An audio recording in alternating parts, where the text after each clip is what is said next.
రజనీకాంత్ సినిమాలను వదిలేస్తున్నాడు. Kollywood super star Rajinikanth మరికొన్ని నెలల్లో సినిమాల నుంచి రిటైర్మెంట్ తీసుకోబోతున్నట్లు వస్తున్న వార్తలు ఇప్పుడు హాట్ టాపిక్ గా మారిన విషయం తెలిసింది.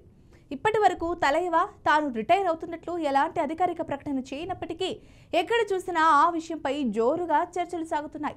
ప్రస్తుతం జైలర్ 2 మూవీ షూటింగ్ లో బిజీగా ఉన్న రజనీకాంత్ ఆ తర్వాత సుందర్ సి దర్శకత్వంలో ఓ సినిమా చేయనున్నారని తెలుస్తోంది. నవంబర్ 1వ తేదీన ఆ మూవీ అనౌన్స్మెంట్ రానుందని సమాచారం. ఆ తర్వాత విశ్వనటుడు కమల్ హాసన్తో రజనీ వర్క్ చేయనున్నారని, అదే ఆయన చివరి మూవీ అని టాక్ వినిపిస్తోంది.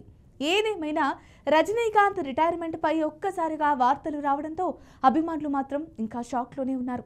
తమ అభిమాన నటుడి సినిమాలు మిస్ అయిపోతామని కామెంట్లు పెడుతున్నారు.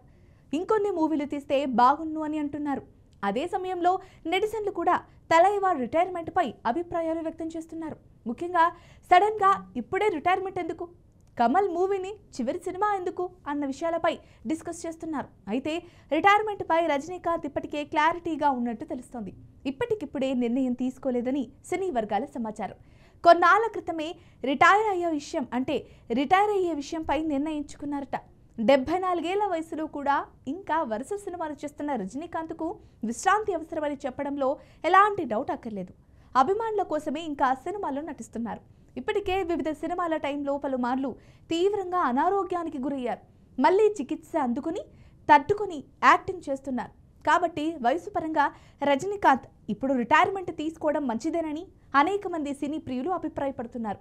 అదే సమయంలో ఏ నటుడైనా రిటైర్ అవ్వాలనుకున్నప్పుడు తన లాస్ట్ మూవీ గ్రాండ్గా ఉండాలని కోరుకుంటారు. అందుకే కమల్తో చేస్తున్న మూవీ తర్వాత రిటైర్ అవ్వడం సరైందని రజనీకాంత్ భావించినట్లు తెలుస్తోంది. రజనీ కమల్ మల్టీ స్టారర్ పై ఇప్పటికే ఆడియన్స్తో పాటు సినీ ప్రియుల్లో భారీ అంచనాలున్నాయి. కాబట్టి ఆ చిత్రంతో తలైవా రిటైర్ అవ్వాలని ఫిక్స్ అయినట్లు ఉన్నారు. మరి ఈ వీడియో కనుక మీకు నచ్చినట్లయితే లైక్ చేయండి, షేర్ చేయండి, సబ్స్క్రైబ్ చేసుకోండి. మరిన్ని వీడియోల కోసం మా ఛానల్ని ఫాలో అవ్వండి.